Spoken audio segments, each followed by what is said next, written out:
Hello everyone and welcome to my channel. I'm Hannah and this is my very first YouTube video on this channel. Today I'm very excited to share my highly anticipated fall TBR for the fall 2025 season. There's about 16 books on this list, give or take, and I'm super excited to share these books with you. They do vary between physical and digital, which you'll see what I mean. Like I said, I'm hoping as the weather gets colder, I could complete all 16 of these books because it's like officially cozy season. Anyway, grab your favorite warm drink, get comfy, and let's jump right into my fall TBR. Starting with my physical TBR because I feel like this has the least amount of books in it. You'll see what I mean. We're going to start with The Fall of Wit and Vanna by Crystal Maldonado. I'm about 30 chapters into this bad boy, 34 pages give or take, and this has been sitting on my bookcase for about 6 months, I want to say, because everything about this just screams fall. Even the hardback itself is this beautiful foresty green that I'm literally obsessed with. Anyway, this book, based off the inside cover, is giving me second chance romance, which kind of eat up a second chance romance plot, but also ex-friends to lovers, because I believe our two main characters kind of had a falling out. But this book also touches on kind of tougher topics that you don't really see, including PCOS, living with a chronic illness, sexuality, fat phobia, Latin identity, and then social class. So I'm super excited.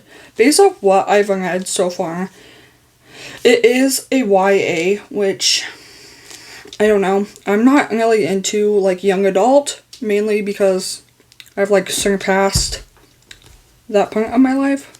I don't think I'm young adult anymore. But they're in high school, so I don't know if I'm eating that up. I will say her current boyfriend right now is in college, so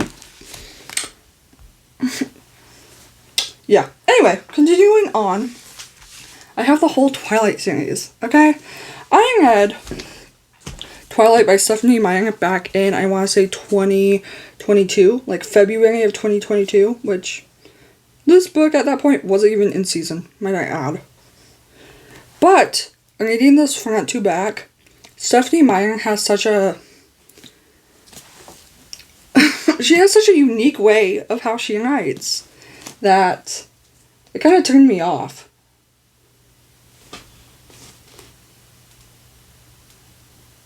I got all these books from my mom. My mom literally bought this before the movie came out. Soon to be a major motion picture. That's wild. I got all of these from my mom, so shout out my mom. Anyway, I'm looking at this one. Finished it literally last week. So I will say fall reading has already commenced. Started this one, finished this one. And I'm on about chapter 2 of New Moon, which, my fun fact, New Moon is my favorite Twilight movie. So I'm hoping the book's good. I also kind of don't fuck with Edward, at all. Didn't I say? I don't fuck with his vibe. And I know New Moon has, all of the wolves in it. Love the wolves, okay? Wolves? Wolves? Wolves? Anyway. Anyway. Continuing on with my Kindle reads, I will say every read listed from here on out is going to be more of a digital read, and you're gonna understand why. Also, this is my Kindle. What do we later? Look at this stupid little fake Labubu monkey keychain. I fixed it, and now he has a little blood smear on him, but you can't even see it. Anyway, here's my Kindle. I want to do a few Kindle videos coming up, so let me know. Anyway, starting off with my Kindle reads, I don't have a huge list of books that are currently released that I am reading on my Kindle, but I do have 3 in this Kindle released subcategory. Starting off, I am currently reading Drop Dead by Lily Chu, and this follows two, like, rival journalists solving a mystery, but, like, the tension is so good, because I guess they also, like, without spoiling anything, they also, like, went to college and high school together, so there's, like, this underlying tension while they're solving this scandal and mystery concerning this lady that they know an obituary from, who was dead at that point, but then they went to go talk to her, and then she ends up dying, and now there's a whole mystery surrounding the lady. That's a mouthful. I will say, I have already cried while reading this, because I am about 80% of the way done. The second book on this list is Strange House by Yuketsu. This book kept on popping up on my, like, TikTok, because I am on book TikTok, but it kept on popping up, and essentially, this is like a mystery horror book that follows a writer investigating a house with, like, a mysterious, like, dead space on its floor plan. Like I said, saw this book on TikTok and didn't actually, like, pull the trigger on buying it until BookBub had a discount on it. I think I paid, like, $1.99 for the Kindle version. Super excited. Last book on this list is Matchmaking for Psychopaths by Tasha Corniel. This came out, I want to say July of this year, and it's like a comedy thriller that follows this lady named Lexi who matchmakes for people with, like, unconventional emotional responses, and after her husband and best friend run away and, like, did I say more? She finds herself drawn to, like, this new client, but the situation here is doing so is a little bit more dangerous than what she anticipated, so she's going through that. Like I said, that is the last one on my, like, Kindle release reads, and now I'm gonna get into my unread reads. Before I, like, get into the list, some of these books I did receive via email, and then the other ones I did get off NetGalley. So there is either, like, just tropes that I could see, or, like, actual descriptions varying on which way I received them. So I'm going to start off with the unreads that I got via my email. Also, if you don't know what an unread is, it's like an advanced reader's copy of a book. So you get to read the book and review it before anyone else. I love finding my new favorite reads this way, but sometimes I do overwhelm myself with unreads, so what am I gonna do? Anyway, starting off with my unreads I've received via my email. I have received 4, and I actually finished one, so when I'm editing this, I'm going to get a little review. Like I said, this one that I'm about to mention, I finished yesterday, because the review was also, like, due yesterday, because that's when all reviews for this are. Anyway, starting off, we have Bidding on the Player by Nicole Rochelle. Not only is this, like, a second chance romance, but it is a brother's best friend kind of romance, and I don't necessarily find myself picking those up, but I am excited to... I was excited to pick it up, and, like, overall it was really good. It was also short, which you're gonna see my review here in a minute, but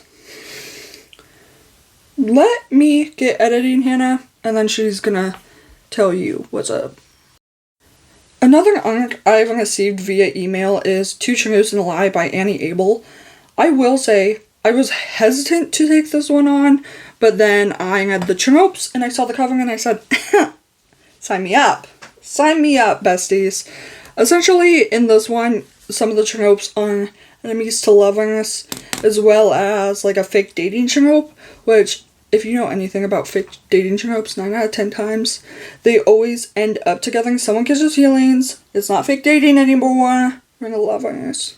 Anyway. Super excited for that one. I think that's going to be the next one I read on this list.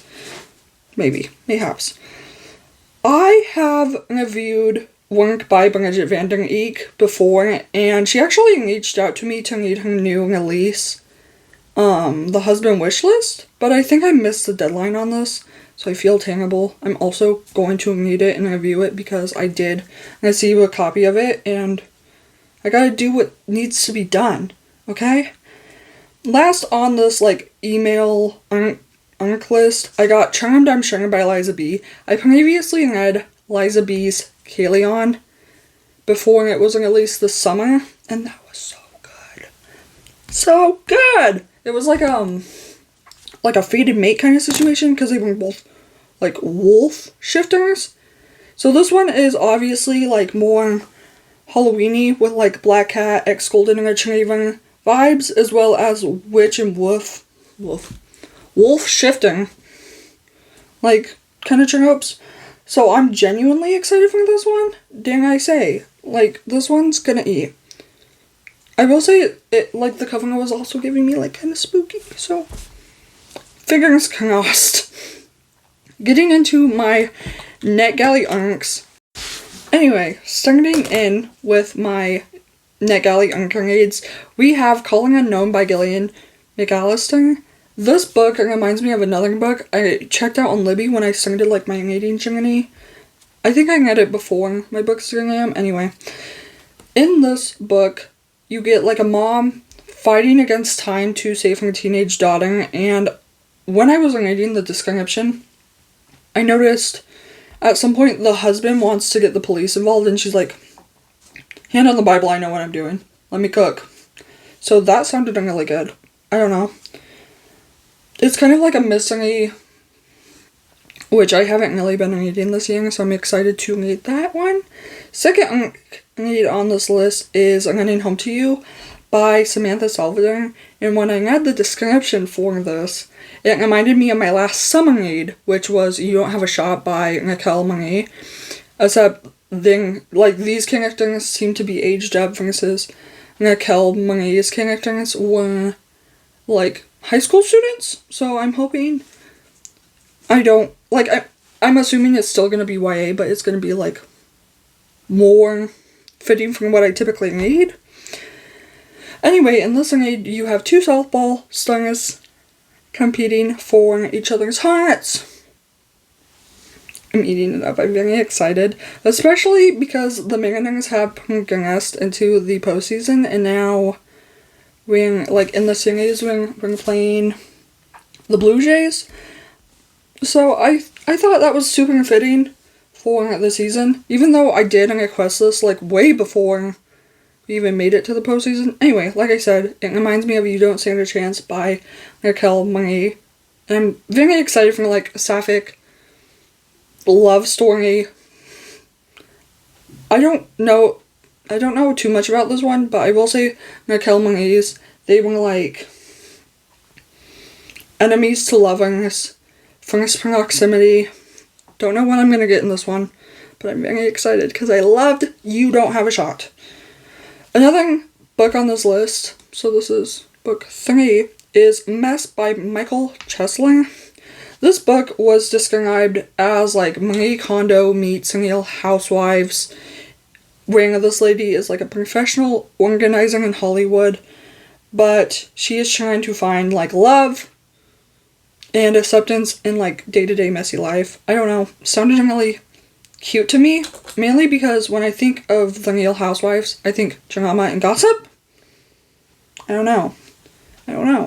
Fourth book on this list is I Could Give You the Moon by Anne Lang. She previously wrote one of my favorite reads of all time, If You Could See the Sun, which is so good.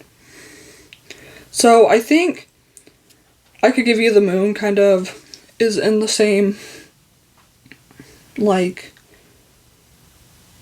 universe, if that makes sense. But, it has a completely different plot. One of these and academic rivals. Well, I'm not gonna say, a different plot, because I'm pretty sure if You Could See the Sun, they were also academic rivals. Anyway, I will say I Could Give You the Moon is giving me, mystery thriller, because I'm pretty sure the male main character has, is in hot water and they're trying to solve a mystery. I could be wrong.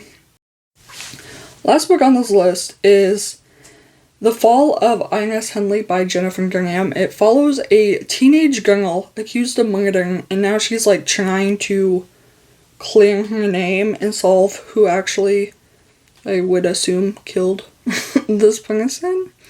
But like I said, I didn't really get into the descriptions when I was scripting this because I'm gonna trust that when I requested these, I cooked and I was like, this sounds good.